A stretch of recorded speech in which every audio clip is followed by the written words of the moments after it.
Clouds TV, empowering lives. This is talking about, leo tunasema I am free. Tell your neighbor, I am free. It is only that I didn't know I am free. Christians, we were set free long time ago. But the nature of the life and the beliefs and the structures in us does not allow us to see the freedom that God has given us. We have the freedom. We have the way forward. We have the objectives of going to the next level. But because we don't still understand, we are compounded. Tumefungililiwa kwenye kamuzizi, kwenye kakitu kamoja. Na that is only that what we believe, that kama si hii, siwezi kufaulu. Kama si yule dada, siwezi kufaulu. Kama si yule baba, siwezi kufaulu. Bwana Yesu asifiwe sana. But there's one thing I want to tell you, that you don't need anybody for you to be free. You need your freedom for you to be free. Bwana Yesu asifiwe sana. You don't need what? Anybody for you to be free. What do you need? You need your freedom. Because God loves worship. That is what made Hezekiah to be added some more days.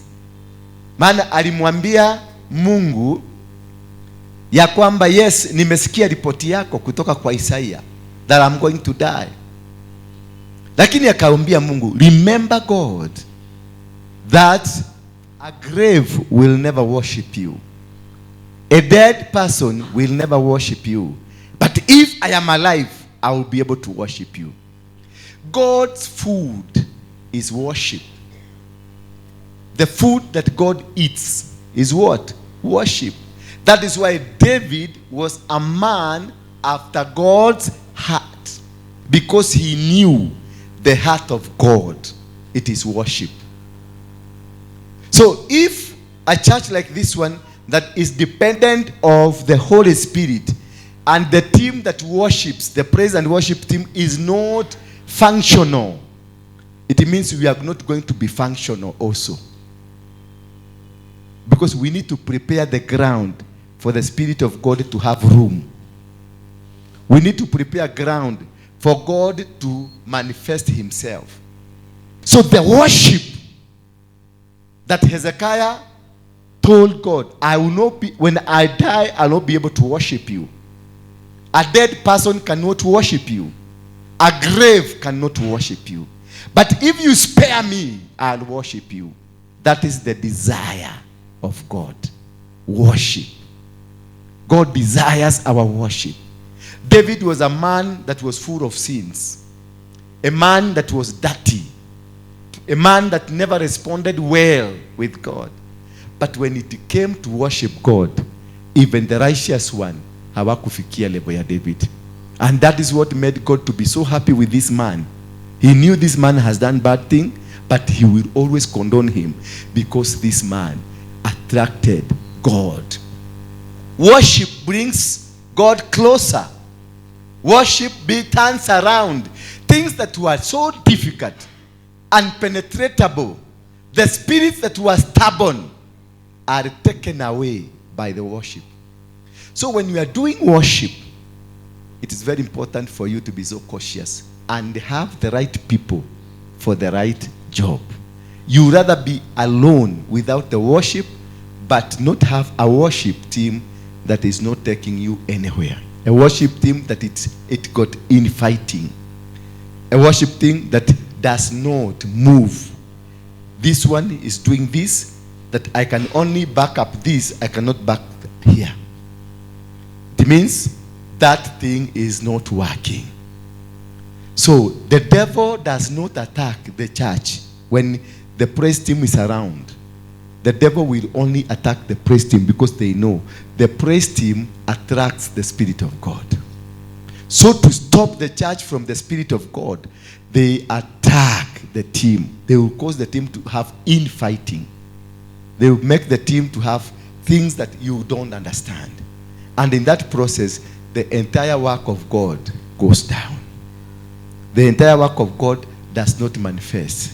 You find God manifestation is not witness. Therefore, I want to look at the book of 2 Kings, chapter number 2, from verse 19. Now the people of the city said to Elisha, the location of this city is good, as my Lord sees, but the water is bad, and the land is unfruitful. Bwana Yesu asifiwe sana. That the location of this city is good. The location of this church is very good. The location of this business is very good. The location of this land is very good.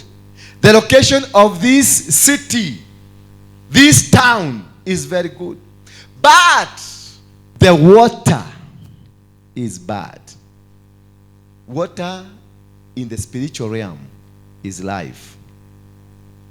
When you have a city, you have a land, you have a place that is so beautiful, but you don't have water, even if the house is given for free, nobody will stay there. Even if you are taken to Runda and there is no water in the entire of Runda, taken to Muthaiga and there is no water in Muthaiga, and there is no access to water, you would rather go to Kayore instead of living in Runda, a place where there is no totally there is no water, because it is unsurvivable. The Bible says that as the location of the city is good, that you as a person, you are a heavenly bound material. But as you are a heavenly bound material, there are forces around you that does not manifest the process for you to go to heaven. Because being given a nod of going to heaven, being given a nod that you are good, being given a nod that you are going to make it, it is one thing. And you walking the process to where it has been promised of you, it's another way. Saying God promising you that you're going to be rich, that you're going to be this or this, that is one. A prophetic word over your life that you are going to succeed, you are going to make, you are going to America, that's one thing. And the process from here to America, it is another thing. Sustaining the process is more important than the prophetic word over your life. Many of us, we have prophetic words here.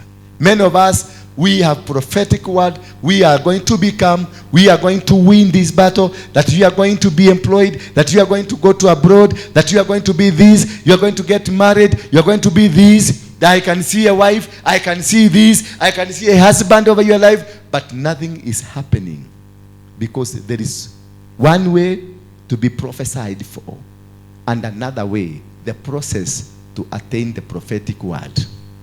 A process to take you to that Canaan.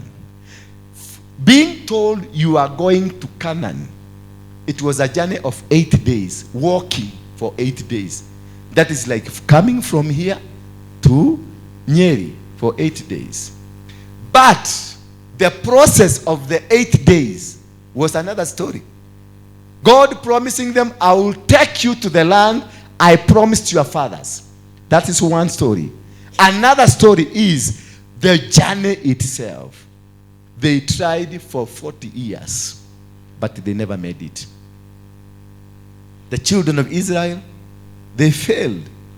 A journey that was to be for 8 years, they didn't make it to Canaan. Only 2 people made it to Canaan.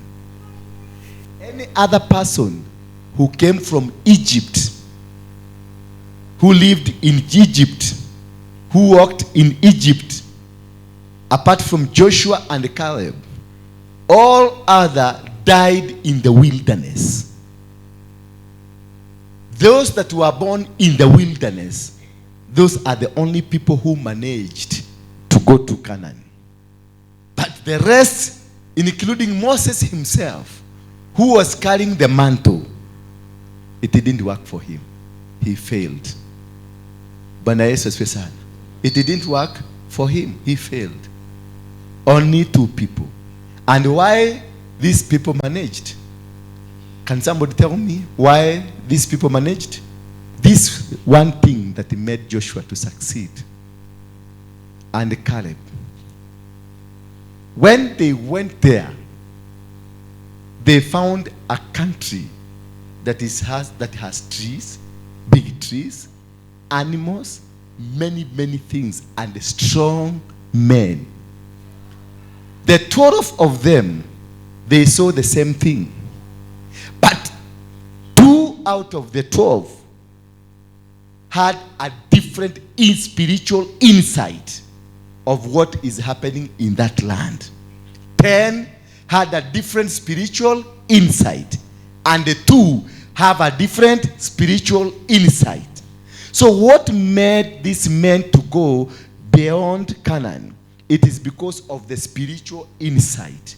What kind of an insight that is in you spiritually?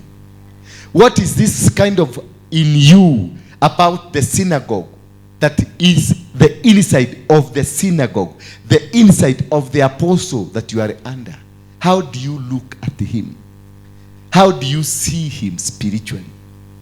You may see the body, yes, but beyond the body, how do you see him? Do you see him just an ordinary person?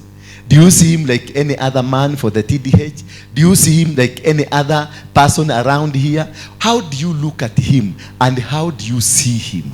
That is what qualifies you to receive the blessing the man of God is carrying. The way you see him. It is not what he does. It is not about the miracles he does. It is not about anything that happens. But how do you see him spiritually? That is that which connects you with the blessing that he is carrying for you. Because when you are a man of God, the Bible says, respect and obey your prophets so that you can be prospered. So the prosperity that you need is put into me. So when I speak to you, I can release it. So I am custodian of the blessing for you. That is why you are called by God to come and sit under me so that I can release that which God aliniweka ndani yako. So when Joshua and Caleb went to Canaan, they did not see, they saw the building, yes, they saw the plants, yes, they saw the animals, yes, they saw everything that they wanted to see. The other 10 also saw the same thing.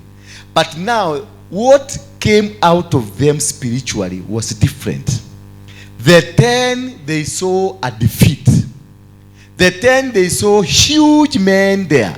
They saw people who are untouchable, who cannot be defeated. Number 1, the environment there, they saw it as a tough environment. Number 3, they saw animals there like something that cannot be handled. So they saw the 10. In the spiritual realm, they didn't see a win. They saw a failure. When you come to the synagogue, what do you see? Do you see a failure? Do you see success? Do you see winning? Yes, we are in a battle. We are in a challenge. We are in a difficult situation. We are facing difficulties. We are facing problems. In you, what do you see? In these problems we have, what do you see? Do you see success or do you see failure? Do you see the spiritual success or do you see a spiritual failure? That is what will determine you to reap any fruit of this ministry. What you see in the spiritual, what you see, detect in the spirit, it is what that releases what is being carried by the ministry you are under. Because you cannot see a failure in this ministry. You cannot see a confusion in this ministry. You cannot see a difficulty in this ministry and expect anything from it. This is a plant. This is a tree. If you cannot see the positivity of the tree will never give you water, will never give you fruits, will never give you anything. How you look at the apostle, if you look at your apostle as a possible candidate to become your sexual partner, that is what you are going to harvest in the spirit, not in a blessing. If you look at the apostle as a man of God carrying your miracle, that is what you will get from it. If you look at the apostle as another ordinary man around you, anything to you will be ordinary. So how do you see? How do you look at what you are sitting under in the weight of receiving spiritual empowerment? So Joshua, when they came back to report to their master Moses, they told Moses, the place looks very tough. The place looks very dangerous. The place has got bad people. The place got plants and the trees which are dangerous. Animals which are dangerous. But if we go with our God, we shall defeat them. If we go with our God, whose God? Moses' God. It is not Joshua and Caleb's God.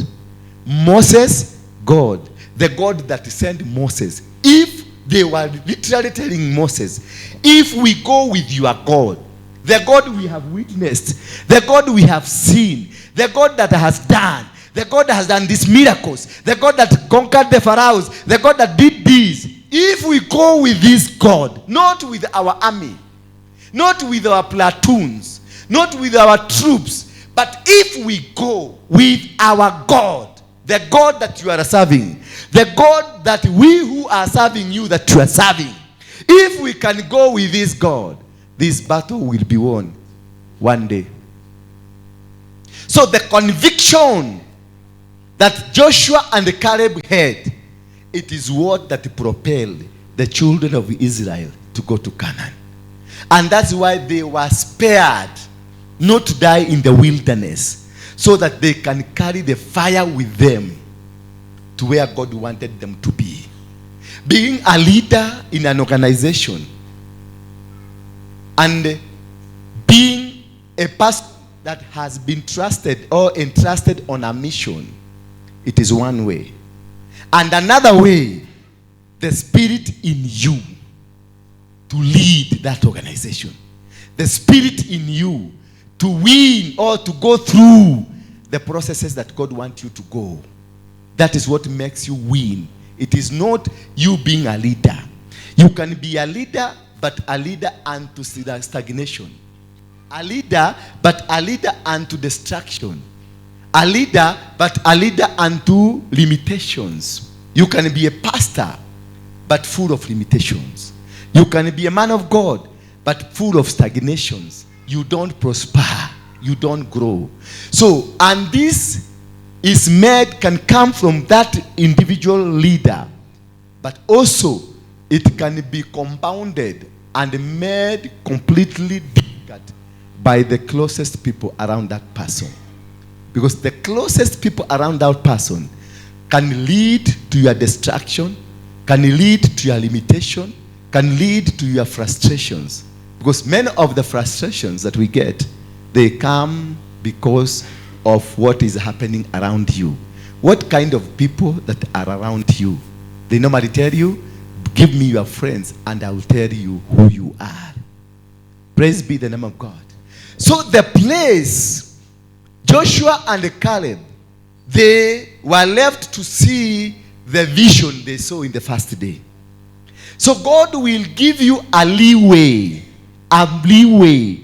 to be able to see what you saw when you came here. The day you reported this church and you decided this is where I'm going to sit down, it is a day that makes a difference in your life. What did you see? Why? Because what you saw, it is what that has kept you to be here. There are those who came and they saw a TDH. There are those who came and they saw a man of God. There are those who came and they saw an entertainment center. There are those who came and they saw an opportunity to rise into positions.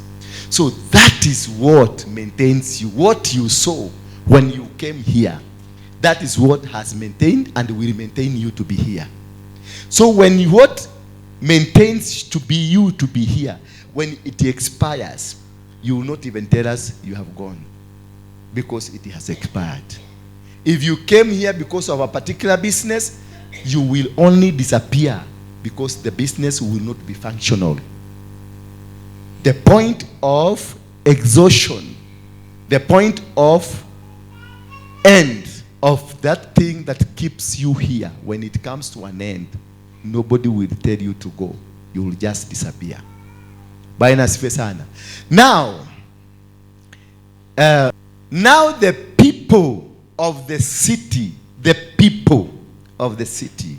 it is not the leader, but the people of the city said to Elisha, the location of this city is good, as my Lord sees, but the water is bad and the land is unfruitful.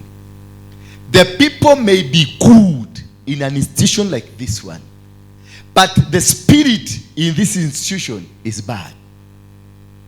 The spirit that is being carried by the people around here is toxic. Where were these people coming from? These people, remember, Elijah has disappeared. And the people, the followers of Elijah, now the people of the city, the followers of Elijah, not the followers of Elisha. These are the people, the followers of who? Elijah, but not the followers of Elisha. These are the people that Elisha convinced them, let us not go looking for that man. He is around or he has gone. But they told Elijah, we know this Elisha, we know this man is a prophet, and he can be here, hiding here, because he's a spirit man. They argued with him. There were over 50 people. They argued and argued and argued. The man of God, Elisha, told them, now that you have argued, you can go and look for him. But that's fair, son. And they went into the process of looking for him. As they were looking for him, that is when they discovered this water. They were not looking for the water initially. They didn't know the story of the water initially. But they were looking for Elijah because they believed Elijah has not gone.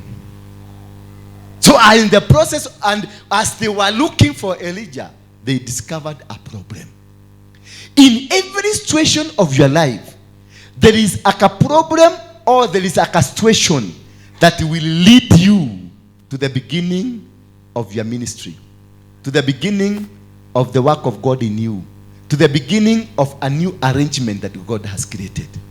The new arrangement that God has created, you will not get it in school.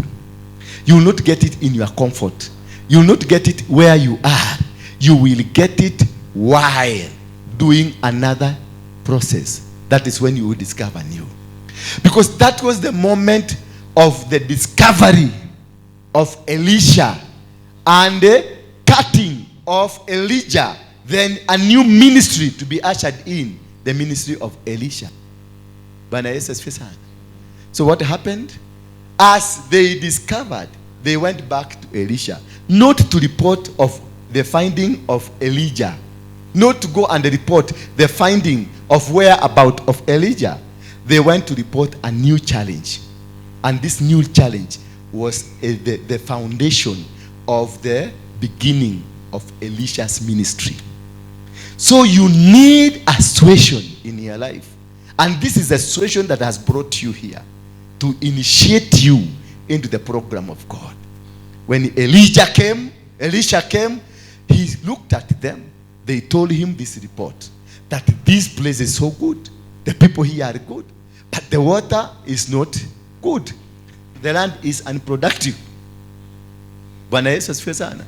So Elisha came and told them, where is the place? Remember, Elisha has been there all those years with Elijah, but the place was hidden by God because of Elisha. Because this is what will be used as a launching pad of Elisha. There is something in your life that is hidden from you. Because this thing that is hidden from you is what God will use to manifest you. This is what God will bring. Maybe your problem, this man came here because of his cars.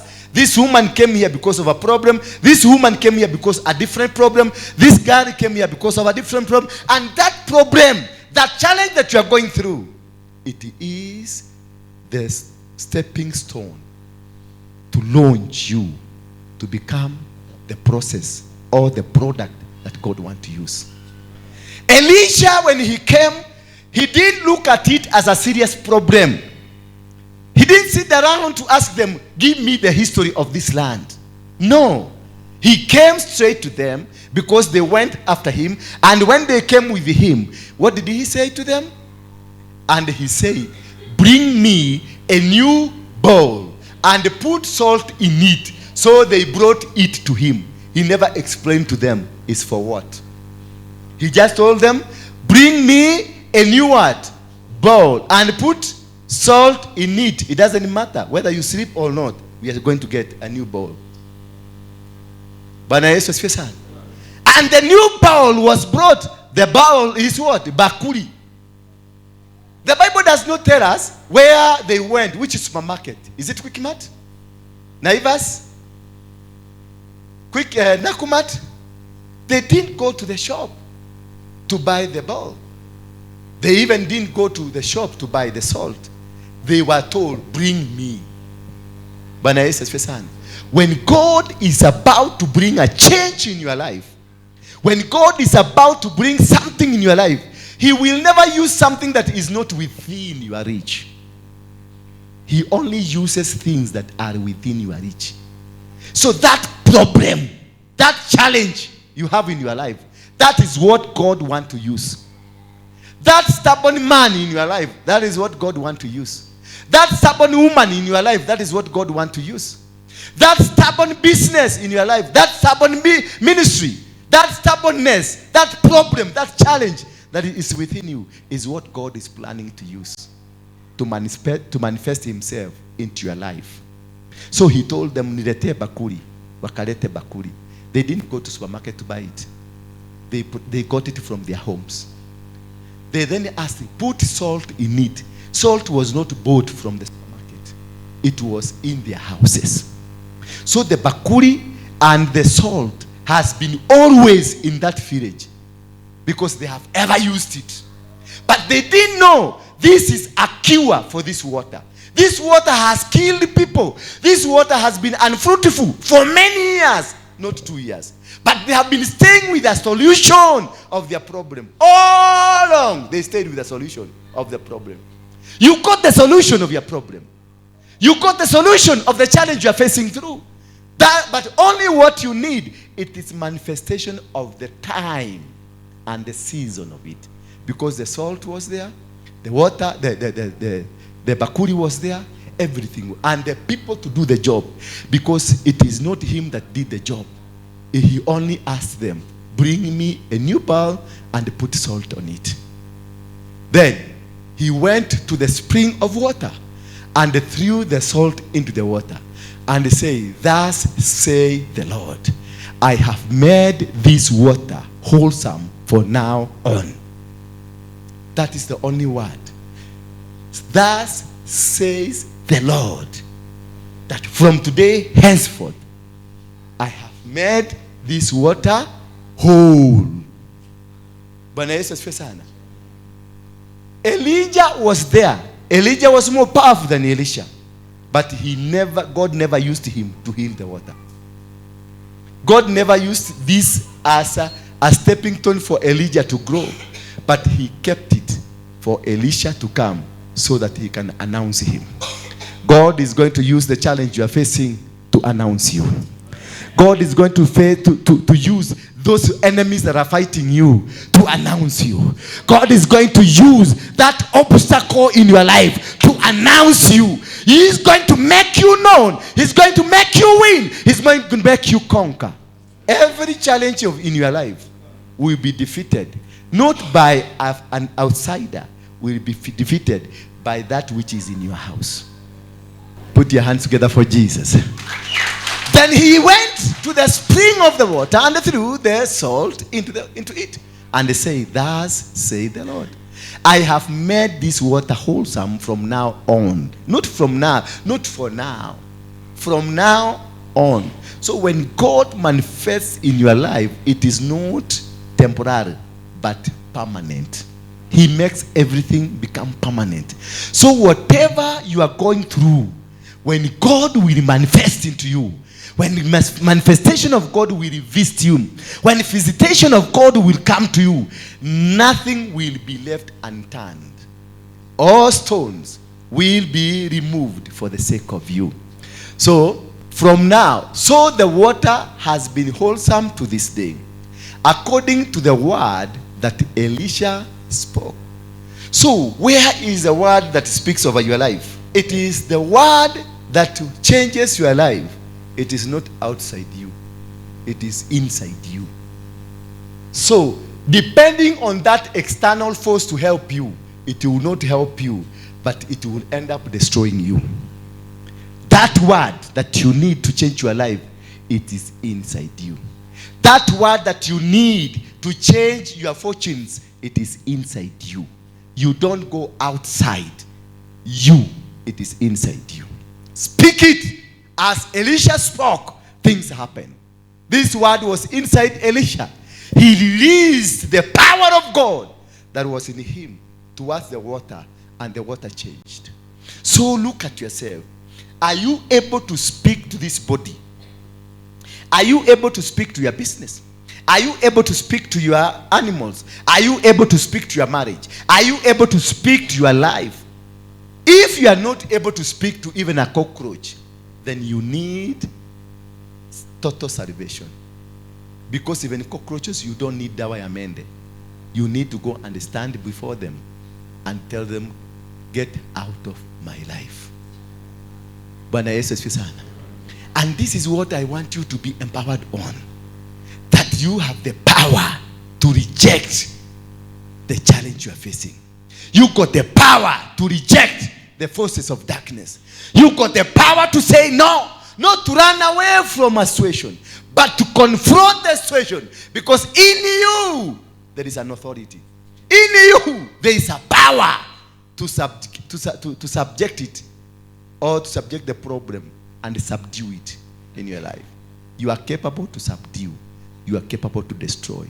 He went up from there to Bethel.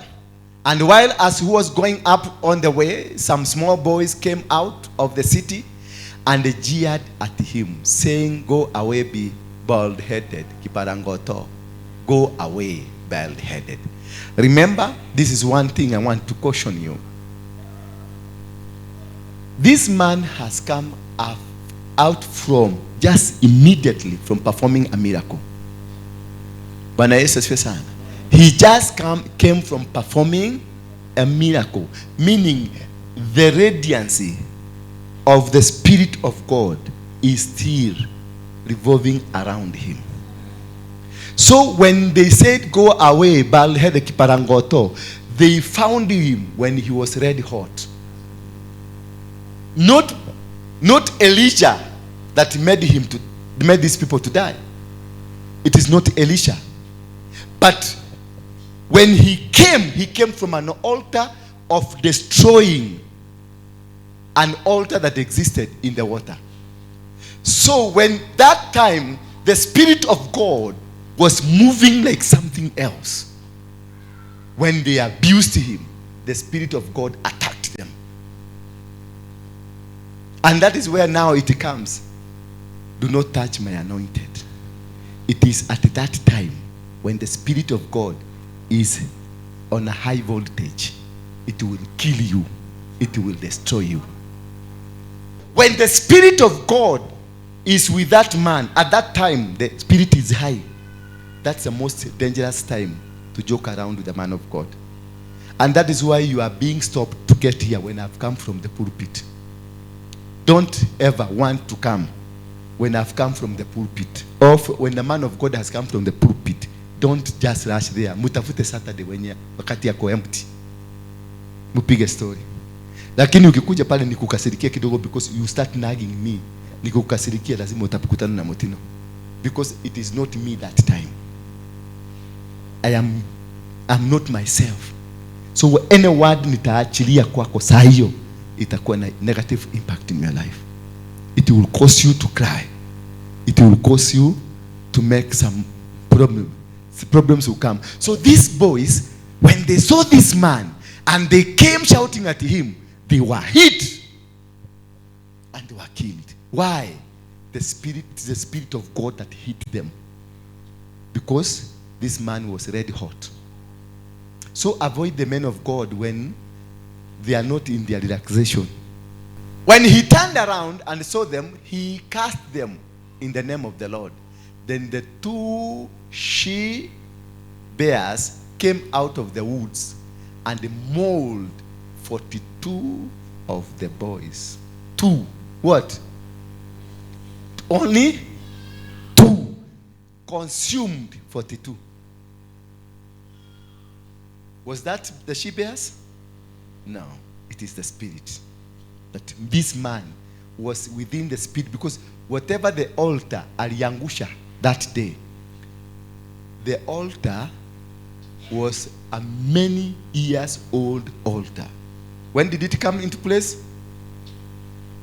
When did it come into place? The days of Joshua, wakati walizunguka ukuta wa Jericho. That is the time this water became bad. So for that long time, the water was not responding. Why? Because of the altar that was destroyed by Joshua. It required another man of God who restored the ukuta.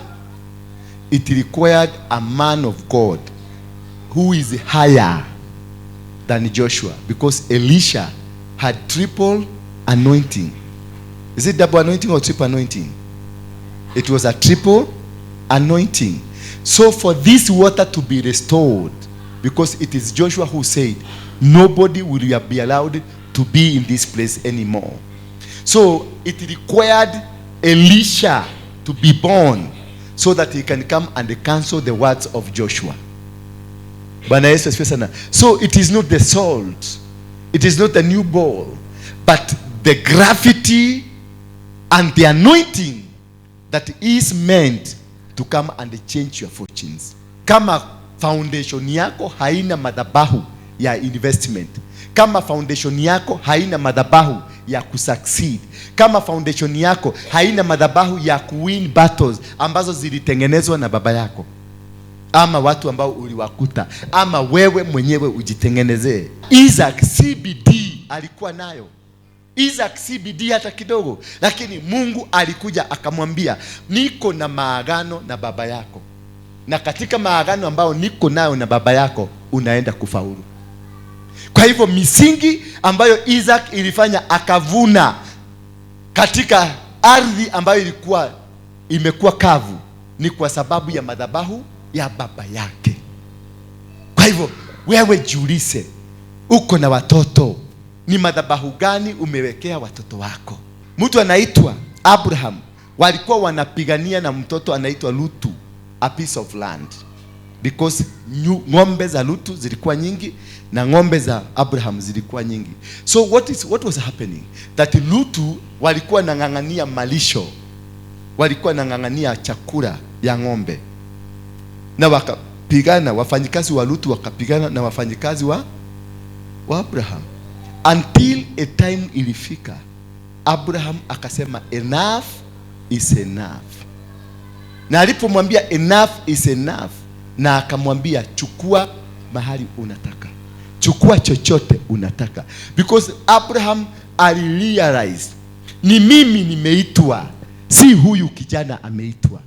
So akaachilia na akaambia kijana, take whatever you want. And after he did that, the same day he did that, Biblia inasema macho ya Abraham ikafunguka. Akaambiwa, tazama, mahali macho yako inafika, hiyo ndio shamba yako. Geuka pande nyingine, mahali macho yako inafika, hiyo ndio shamba yako. Akaambiwa, angalia kwingine, mahali macho yako inafika, hiyo ndio shamba yako. Akaangalia akaona dunia, mahali dunia imeshikana pale, kumbe ndio shamba yangu. And they were fighting over land of 10 acres. Hakuwa anajua ya kwamba he owns that one and the rest zote ni zake. So sometimes we have confined ourselves to that small thing that you have, to that mediocre. Ati huwezi komboa nyumba ya 2 bedroom ama kuishi kwa nyumba kubwa, because you can only afford tu pesa kidogo ka nyumba ka 1 bedroom ama ka bed sitter. That is the only thing you can be able. When you enlarge your territories, God will find a space there, and you will be accommodating him in that space that you have enlarged. You make a lioness kind of move. You make a lion move, and make sure you conquer that fear that tells you you cannot make it. Rise on your feet.